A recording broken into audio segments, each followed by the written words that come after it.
All right, everybody, welcome to another installment of the Mission Roll Call Town Hall. I'm your host, Ray Whitaker, also the CEO of the organization. As you can see over here to my side, we have Mr. Whaley. I called you Maley for some reason, but Mr. Jim Whaley is the CEO of the organization for Mission Roll Call. We're glad to be here with you guys. Going to do a couple admin things real quick, and then we're going to move into the actual conversation. First and foremost, thank you for being here and taking your time. We're going to be talking about a couple different things today, but more importantly, we're going to give you an opportunity to ask questions. So if you have questions, there's something that you want to know about what Mission Roll Call does, or just in general, things that veterans are saying, post a comment over in whatever platform you're watching on. Because I believe we're on everything right now, LinkedIn, Facebook, all of that. So Jim should be used to this. So all of that should be well.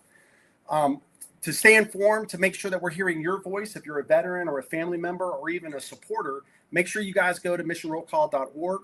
Sign up, become a member. We're putting polls out and surveys all the time, and we need your feedback. We can't amplify your voice and make sure that decision makers know what you want if you're not giving us your voice. So please take a little bit of time to do that. Go over there and do it. The last thing, I promise, we have the Veteran Access Care Survey that's live right now on the website. So at the beginning of every month we start this thing and we want to do it. It's probably going to take 5 minutes of your time, maybe, if that, but it's about your benefits. It's about your healthcare and us asking important questions to make sure. There's a link on the main page on Mission Roll Call, and there's going to be links. We'll have the folks comment.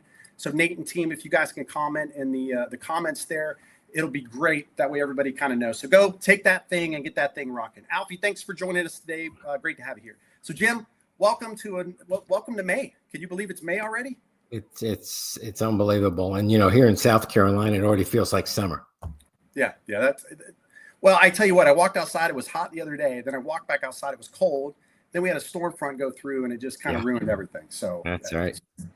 The days. All right. Well, I know our listeners are here. I think more importantly, they've got a lot of stuff. We got a lot of stuff we've been doing the last kind of 30 days since our last one. For those that want to know, our last one's up, so you can go back and look at it. Jim, for you, last month, we really focused on amplifying veteran voices to both the VA and congressional leaders, right?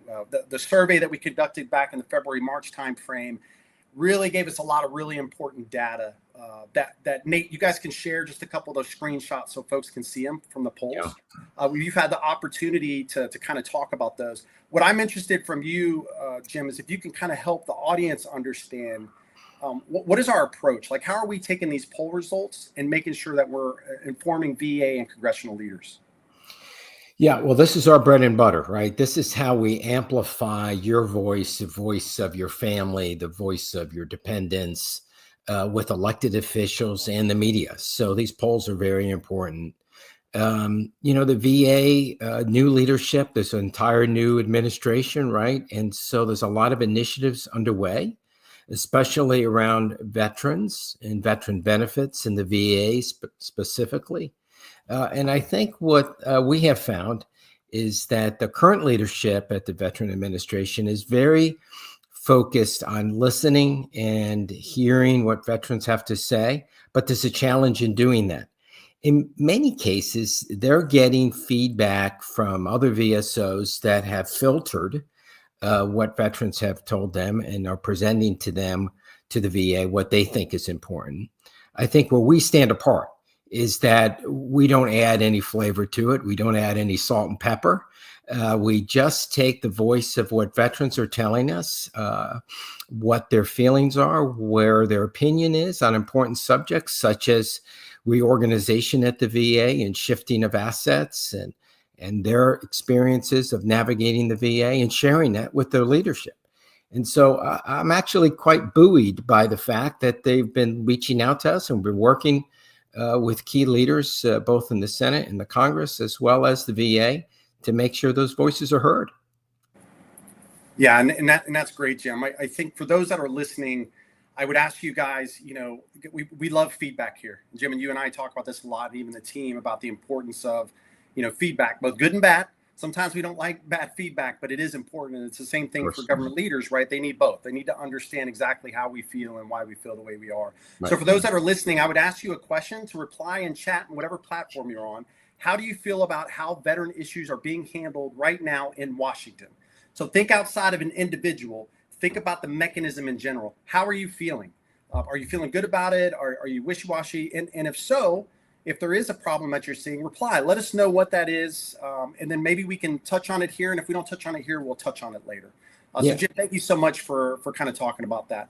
Yeah, it's real important. Before you go to your next question, I'll say that, you think that folks at the highest level of decision making at the government have at their exposure all of the latest data and what people think and what their constituents are saying. That's far from the fact. The real issue is that sometimes they struggle on trying to hear what their constituents are telling them. And that includes senators and congressmen, and as well as the VA. So I think where we play a vital role moving forward is we'll be able to not only provide that opinion, but we'll be able to do it in real time with the ability of our app to take polls, with the ability to go online and take those polls, to through every channel that you could possibly think of to be able to do that. I think that's important because, if you're an elected official, you want to hear how this is resonating with your constituents. And I think that's an important aspect that Mission Roll Call brings to the table that other organizations just can't. No, and I completely agree, Jim. I mean, it's the one way of being unbiased and unfiltered is just delivering the information, right, and not putting any agenda. And I love how we talk about sometimes we look at the poll answers. We all have our own opinion about what it's going to be. And then you look at the poll and you're like, okay, that is not what I was expecting. That's like so far the other side. But that tells me we're doing it right, though, because it's not about us. It's about those that have served. Warren and Deborah just want to say, hey, from us here. Okay, Jim, the next thing, talking about like focusing on areas that folks may not know a lot about or awareness in general. Last year, every year we do a survey. And we ask veterans and their families, hey, you tell us what you want us to focus on. One of those areas was homelessness. And we went into this kind of not really understanding. Of course, none of us like not having veterans on the street and understanding that we want everybody to have 4 walls and all of that. Can you talk a little bit about how we're bringing awareness to homelessness? I mean, it's such an important topic to discuss, by the way. Yeah, it really is. And it really is an embarrassment for our country to have on any given night 30,000 veterans homeless across our country. And those numbers are sometimes much higher than that. Hopefully, sometimes they're lower than that, but they're certainly not as accurate as any of us would want. I would say there's really 3 key areas that we're focusing on in terms of homelessness. And that is, one, we're sharing our polling data. We're sharing the information we're hearing directly to the VA, to the senior leadership within the VA. I think the second, which is very important because they need to hear this information. They know there's a lot of work to do. And the secretary has said when it comes to suicide and homelessness, what they've been doing is just not working to the level that any of us really want. I think the second area is we're working with organizations across the country to bring awareness to the situation, to help them tell their story. We've done a podcast with Mighty Hero Homes, great organization in the Georgia area, in Atlanta area specifically, and they're doing wonderful work on trying to expand their abilities as well as their state to address this important issue through providing homes directly to veterans in a unique way that puts the homes together with other veterans, kind of in a conclave of different homes that will have veterans in it, sometimes permanently, sometimes temporarily, some built for families, some built for single, but they really have a bold vision, and we're trying to bring awareness to that. And I think the other one is we're doing a real in-depth study right now that really looks at homelessness from a holistic perspective and digging into the data and then sharing that data directly via our website to everyone who needs to see it. And then they can share it with folks that need to know about it. It's a complex issue. I've always learned that simple problems usually get solved pretty quickly. And then the higher you move into the organization, by the time the problem gets to you, it's pretty complex. So if we haven't been able to solve this issue in the last year or two, and it's really been going on for 2 decades, It's complex. And so it needs a study to really look at that complexity and come up with ways to fix it. Yeah, no, absolutely, Jim. And I've been, both of us have been kind of fully engulfed with this, which has also helped shape the organization a little bit, because I think the thing that we're learning as we ask questions to folks that are inside of these areas, you sometimes get 3 or 4 answers, and you really start to think, well, what is the right answer, right? Like, but then you also understand from a government perspective, if you have a congressional leader, that's sitting up on a stage and maybe asking questions, a lot of that is coming through, the research, the great work that their staffers and other folks are providing to them. And we want to make sure that they have the right data. So we're looking 10 years back, we're putting all that together. The amazing team that we have, Roger and Nate and Britt and all them that have been focused on this. That web page is going to go live soon, and I really can't wait to have that come, because I think it's really going to bring some unique eyes on making awareness for this problem, because it is a very complex problem, right? Yeah, I think most people think of homelessness as a generic issue, right? A homelessness person is a homelessness person, and that's not the case. Every state is different. Cities approach it different than other cities. I mean, the highest growth demographically in the homelessness sphere is mothers with small children. So think about that, and the complexities there, dealing with minors and all of that, and the challenges of getting them in a safe environment with their children. And so, I think anyone that looks at this problem is very concerned by it. I think a nation as strong and as powerful and as rich as ours should fix this problem, and it's just a matter. And so that's why I'm excited to see what this study shows, and hopefully it will be helpful to senior decision makers up in DC and state level to make the right choices. But we need, and this is the last comment on this, but I am passionate about it, there needs to be a sense of urgency on this issue, just as with suicide, because homelessness is part of the path to suicide in many cases. But we need a sense of urgency as a nation to fix this, because there's a lot of veterans out there suffering, and we need to address it quickly. Yeah, absolutely, Jim. Well, yeah, thank you for that. I'm looking forward to it, and blessings to you as well. Okay, listeners, one thing we'll say is we've got a lot of advocacy stuff happening. We only touched on a couple things that we're using your voice to help shape, right? Again, we're taking it, we're just delivering it. We actually have an entire advocacy area on the website where we're taking the stuff that you guys are providing us, and we appreciate you. Keep doing it. We continue to provide that to our leaders. So we'll link you here. We'll link you on the different platforms you guys are on. Get involved. I've said it once, I'll say it again. The second part of this, it's never easier. Mobile application live today. So congratulations. Jim didn't even know it was going live today. We're surprising him on air so that he can look surprised and run around his desk. So the good news is mobile application is live. You can take polls. You can get all the advocacy there. You can look at the podcast is on there. We're going to be looking at putting the town hall on there. We've got our Immerse University stuff. Yeah, everything. So both iPhone and Android. So you can look on the main website here, missionrollcall.org, and you can get a town hall page. And we'll put some links up here. Okay, we'll come back and look. Warren's one thing think vets need. Yeah, Warren, we'll get back to your question here in a second. I got 2 more with Jim, and then we're going to start hitting that question. So Nate, if you can tag that would be great.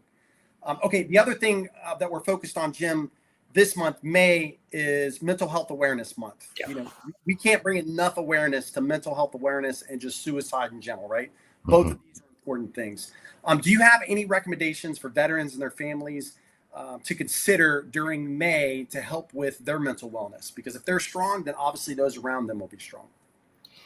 Yeah, it's interesting you bring that up, because I think all of us from time to time feel a little blue, feel a little down, focus on things that maybe we shouldn't focus on. I think it's great to have, avenues to reduce stress, to kind of figure out where you are, and address some things that may concern you. Plugging into an organization, team, Red, White, and Blue, to go out and do some exercising with other veterans, either virtually or in person, I think's a great. I've joined that organization, and I like to go to the gym and work out, even though it doesn't show. It's important to try to stay physically fit and move and keep active.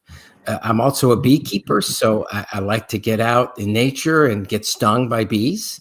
That's a real way for me to, find my space. But, for some of us, just getting out into the woods or into, nature itself and just spending a little time. I read one time long ago as a philosopher of some sort that said an hour in nature, completely quiet, can solve almost any problem. I don't know if that's true or not, but I have found that when you sit and you're just quiet and listen to your inner voice and do it in a way that's surrounded by nature and birds and trees and such, I just find that very relaxing and get away from all these devices that sometimes steal our attention and fragment our concentration in a way that doesn't allow us to focus on something. And then I think another way is just to be around friends and family in a way that brings joy to your life, and focus on that. I also think it's important when you think about somebody is to try to reach out to them. Yeah. Because just as you have some challenges, we all do, when you think about somebody, just pick up the phone and call them. And I've always tried to live by not trying to keep account those things. And right. So maybe I've had to contact that person for the last 3 years, once or twice a year. That's okay. I'm not keeping count. That's right. It's important to do that, I think, and just reach out and tell them you're thinking about them. Yeah, absolutely. And I think you hit on so many things. I love that you are out getting attacked by bees. It's such an important way to just take your mind off everything else when you have, 1,000 bees. Yeah, running away in a very fearful way from a swarm of bees is a unique way to get yourself focused on something else. Absolutely. The point you bring up a salient point of, surrounding yourself with other people that, not just anybody, not just people in general, but around people that have like interest and very similar to you is such a great way to help you mentally and also physically continue to be. Because at the end of the day, we all want to be here. We want to be supporting each other. Your service to bees is your way of giving back, right? Somebody would say, oh, well, it's bees. But yeah, it's your way of continuing to give back to something. Right. And I think when we lose that, especially as service members, veterans and stuff, when you leave and you're not doing that anymore, then we all get there. We've all been in that place. So thanks. And I think generally, and we try not to generalize people, but I think generally veterans are very good about taking care of other veterans and taking care of other things and other organizations, and pretty bad about taking care of themselves. If you can combine those things, you'll be better off. Absolutely. One thing I'll say for everybody, Operation Surf, we had them on the organization. Jim and I talk all the time that there's so many veteran organizations out there. Like there's a lot, and they're all doing great things. Okay, or we suspect they're all doing great things. That's for other people to decide that. But they're out doing good things to support you as veterans or families. The great part about Operation Surf, they do healing through, powers of the ocean. So they're out teaching surfing and some other things as such. But we got an opportunity to bring on the team there. We talked to John. We got an opportunity to talk to Van as well and just learn about them. And we did a podcast on it. We got some blogs, everything else. You guys can go to thelastingmission.org and visit that and just watch those. Like, they're very powerful. And this goes back into play again. Remember, it's mental health awareness month. So it's a great opportunity to watch these podcasts and then learn from other folks, and then even share that with somebody that may be going through something similar. So we appreciate it. And one more thing on mental health awareness is that you may see someone and say that is the most self-assured, confident. He's got his act together. She has her act together, but you never know what's in somebody's backpack and what they're carrying. So don't assume somebody who comes across, happy and everything seems to be going their way. Check on them, ask them how they're doing, because sometimes that's all they need really to break that chain of events that leads to a dark place. Yeah. Ask and then just listen. Yeah. Sometimes it's hard, right? Listening is sometimes hard. So yeah, totally agree. Okay. All right. We're going to for everybody here, thanks again that you're here. We're going to move into questions. Again, if you got questions, you got something you want to ask, ask. You've got the ability to post up a comment, and we'll try to get as many of these as we can over the next probably 8 or 10 minutes or so. So Jim, we always love putting you in a hot seat and just asking you questions without you knowing what's coming. So we're going to start that now. Okay, so the first question is a great question. So what happens when the VA funding is cut?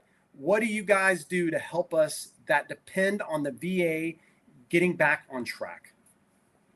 Yeah, that's a great point. I'll give an example of something that occurred not too long ago, and that is that we had found out through one of our employees, Jim Carr, who had been talking to some of his friends in the Tampa area, and there was a challenge there at the VA, and we worked with the organization, with him and with the people to validate that was really going on.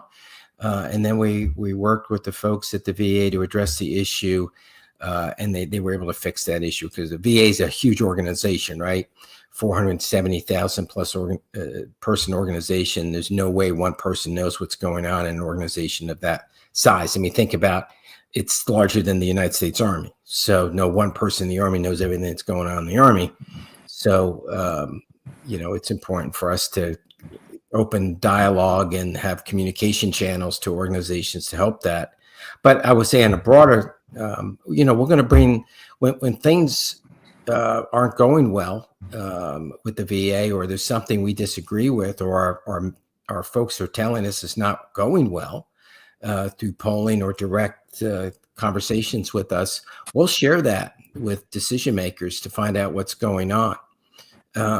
So I think it's important to make sure that we let folks know where there's a problem. And that's why people getting involved with mission roll call is important. There's a lot of people, we all know them in our life, that complain about things all the time and don't seem to do anything about it. And then there's those few individuals that see an issue and then go out and try to solve that issue. And I think if we can all work together and find those issues, bring it to our attention, we'll bring it to folks that are making those decisions to fix it. So we're here to help be that conduit. Yeah, great, Jim. And I don't know if we have the poll, Tara, to just amplify even more what Jim's saying. Part of what we do as an organization is to try to be proactive versus reactive, right? So part of this means that, we have a great team that's consistently looking, and you're part of that team, to be frank. Everybody that's here that's listening, this is why we need your voice, because you're bringing these issues. We can look at it. We can't do everything, and nor are we going to try to do everything, but we hit these big topic areas. So for example, be VA funding. As that started, right, we then put surveys together, we put polls together, we push them out, we have you take those. And as that team is starting to have that conversation, we now have the ability to go deliver what you're saying. Yep. And that's the power. And as everybody starts to understand, especially from a veteran perspective, right? When veterans truly understand that having 18 million veterans plus, we'll say 25 to 30 million people, because it's veterans and their families, right? Like that's an important piece of this. When we all understand that together we have a voice, and when we give that voice, that it's powerful. Mission Roll Call understands that. That's why this gap exists. That's why we're doing it, because we know it happens. And Jim and Mike spend a lot of time delivering your voice. So that's what we're doing, Tara, is taking your voice, delivering it, trying to be on the forefront of these issues so that we have better outcomes. We're not always going to be on the front side of those, obviously. The good news, though, is our leaders, everything we've seen up to this point, is even when we come in the backside, they're receptive to information and they want it. They're hungry for it. They're asking us for information and feedback from you. So to me, that's an important thing. So thanks for that question, Tara. Jim, anything else on that one? Yeah, I would say if you see the poll, share it with your friends and family so they can take the poll as well. It's a much different dynamic in a meeting when we go in there and we represent 1 million or 2 or 5 million veterans versus a couple thousand in the district. It's a different conversation with, quite frankly, different outcomes. So make sure you share that. We're a powerful voting bloc in this country when you think about it. As Ray said, up to 30 million people when you think about the veterans, 18 million plus their spouses, independent numbers probably north of that. That's a sizable block. And when you look at the percentage of veterans that actually vote, it's much higher than the average population. It's north of 80% of veterans vote. So that's powerful, and that can affect some serious change. So don't let your voice not be heard. Have your voice heard. Yeah, absolutely. Yeah, thanks for that, Jim. Okay, next question is from Scott M. Jim, he says, your recent testimony before the House Veterans Affairs Committee addressed issues like healthcare access and mental health services. What tangible outcomes have emerged from that testimony, and how is Mission Roll Call tracking progress on these fronts? Yeah, both those particular bills are moving through the HVAC in Congress as we speak. We've also talked about the Veterans Second Amendment Act and the Veterans Access Act, as well as a number of other bills that are important to us. I think what we're seeing is that the folks that are on the HVAC, and that stands for the House Veterans Affairs Committee at the Congress level, and then there's the SVAC, which is the Senate Veterans Affairs Committee. Both of those have representatives on them across the country and bring those bills through Congress and the Senate to get acted upon. And in both of those organizations, we have a seat at the table. And we're able to use our polling to help shape their, not only at the back end, like Ray was talking about, to say, okay, this is what our veterans think about the bill. But because we have been so effective, we see now we're involved in the early process of thinking about what is the art of the possible with bills. And so that's a diametric change, and quite frankly, a much more powerful position to be in when you're asked to be part of the process of baking this all together to see what can happen. And that's a strategic level versus a tactical approach. Yeah, and I think the other thing, Jim, I think for both you and I, getting the opportunity to come in this organization, and I think it's for the whole team, and I'll speak on them only this one time, is the idea that we get to give back through the ability of creating impactful changes to things that affect veterans and their families, right? What I find really interesting when we came in, when you think of healthcare access, Scott, like you're asking about mental health services, we came into this just thinking healthcare access, right? Like that's, Ray having access to get the healthcare that I need. I don't think what either of us understood, or even the team, was that that's not it. Like this is broken into multiple bills, multiple legislation. Sometimes it's buried inside of other things. So we're now understanding, we're in a much better place today to understand that it is much different to have somebody that's underserved or somebody who doesn't have access at all, right? So this is somebody that's in Montana that's 6 hours away from, and I bet that's probably a little bit much, but you get the idea. They don't have a VA within driving distance. They don't have the type of healthcare that they need. The healthcare that they require is somewhere else. It's not in the state. Like these are all different issues, and it's things that we're now learning and we're starting to look at in the front end. And why the current survey that we have, the Veteran Access Survey that's live right now, that survey is why we need your voice. Because there's a lot of questions that are inside of that staffers and others are asking questions about, or that we're seeing. So Scott, we need you to take that, and then we need you to share that, because then it helps us find these issues across the multiple bills and legislation, or work with our coalition, because we're not the only people that are doing great work, right? American Legion, VFW, there's lots of others that have got there that we work with. At the end of the day, we can't do this alone. And I think Jim and I both feel that way. Jim, I don't know if you wanted to add anything else on that one. No, the only thing I would say is that, the more voices we get, the more diverse voices we have across the country, the better off we are in trying to shape legislation that's really going to make an impact. What I'm excited about, and what I hope my team is excited about, is that the things we're doing now will not only affect veterans today, but will affect people that are in active duty right now, who 10 years from now, 5 years from now, 20 years from now are going to retire or become veterans. And the stuff we're working on right now is going to impact them and their families. So it has far-reaching effects. And that's exciting, because that impact is going to make a difference. And when I talk to the press and talk to the media and talk to elected officials, I always highlight to them that veterans issues are recruitment issues, and they're all intertwined. It's all one big environment, and you have to make sure veterans issues are addressed in a timely manner, because that affects recruitment, and that definitely affects those that are on active duty right now. Yeah, absolutely. Totally agree, Jim. Well, everybody, we hope that you guys learned something today. Last 30 days has been it's been crazy for us as an organization, and we got a lot coming. I mean, we're barely kind of scratching the surface of. There's so many things that are coming. Please, even after this is done, post up any comments, questions you have. We're gonna, each time that we do these, we will answer them. Right now, the next one will be happening. If I remember right, they told me this morning, I still forgot, but it's June 18th.